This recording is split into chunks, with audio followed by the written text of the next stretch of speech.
আসসালামু আলাইকুম। আজিজ আহমেদের দুর্নীতির অনুসন্ধান চেয়ে দুদকে আবেদন। মোটামুটি বেনজির আহমেদের পথ ধরে হয়তো আজিজ আহমেদের ভাগ্য নির্ধারিত হবে। অর্থাৎ দুদক যেমন এখন অনুসন্ধান বা তদন্ত শুরু করেছে বেনজির আহমেদের বিরুদ্ধে, একইভাবে আজিজ আহমেদের বিরুদ্ধেও হয়তো সেই প্রক্রিয়াটি অনুসরণ করবে। আন্তর্জাতিকভাবে মার্কিন যুক্তরাষ্ট্র স্যাংশন দিয়েছে মূলত আজিজ আহমেদের দুর্নীতি এবং ক্ষমতা ব্যবহার বিষয়ে। সুতরাং সরকার হয়তো এই বিষয়ে পদক্ষেপ নিয়ে মার্কিন যুক্তরাষ্ট্রকে খুশি করতে পারে যে না, সরকারও ছাড় দিচ্ছে না। জানি না এই আবেদনের প্রেক্ষিতেই দুদক শুরু করবে নাকি দুদক নিজের থেকেই কাজ শুরু করবে। সাবেক সেনাপ্রধান জেনারেল আজিজ আহমেদের দুর্নীতি অনুসন্ধান চেয়ে দুদকে আবেদন করা হয়েছে। বুধবার দুপুরে সুপ্রিম কোর্টের আইনজীবী অ্যাডভোকেট সালাউদ্দিন রিগান এই আবেদন করেন। সুপ্রিম কোর্টের এই আইনজীবী জানিয়েছেন, আজিজের বিরুদ্ধে যে অভিযোগ উঠেছে তা আইন অনুযায়ী অনুসন্ধানের উদ্যোগ নিতে এই আবেদন করা হয়েছে। দুদক ব্যবস্থা না নিলে জনস্বার্থে হাইকোর্টে রিট দায়ের করবেন বলেও জানান তিনি। প্রসঙ্গত, দুর্নীতিতে সম্পৃক্ততার অভিযোগে সাবেক সেনাপ্রধান জেনারেল আজিজ আহমেদ ও তার পরিবারের সদস্যদের উপর মার্কিন যুক্তরাষ্ট্রে প্রবেশে নিষেধাজ্ঞা দিয়েছে দেশটি, অর্থাৎ তাদের ভিসা আবেদন গ্রহণযোগ্য হবে না। সোমবার দিবাগত রাতে United state department of states ওয়েবসাইটে প্রকাশিত এক বিবৃতিতে ম্যাথিউ মিলার এটি জানিয়েছে।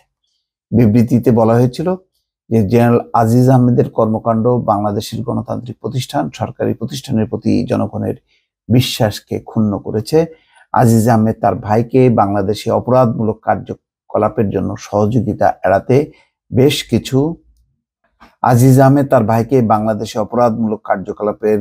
জবাবদিহিতা এড়াতে বেশ কিছু ক্ষেত্রে দুর্নীতিতে জড়িত ছিলেন।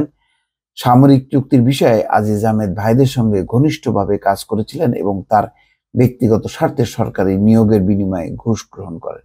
বিবৃতিতে বলা হয়েছিল যে আজিজ আহমেদের বিরুদ্ধে এই ব্যবস্থার মধ্য দিয়ে বাংলাদেশে গণতান্ত্রিক প্রতিষ্ঠান ও আইনের শাসন শক্তিশালী করতে যুক্তরাষ্ট্রের অঙ্গীকার পুনরায় নিশ্চিত করা হলো। যাই হোক, এখন এই বিষয়টি এগোবে কিনা এটি রাজনৈতিক সিদ্ধান্তের ব্যাপার।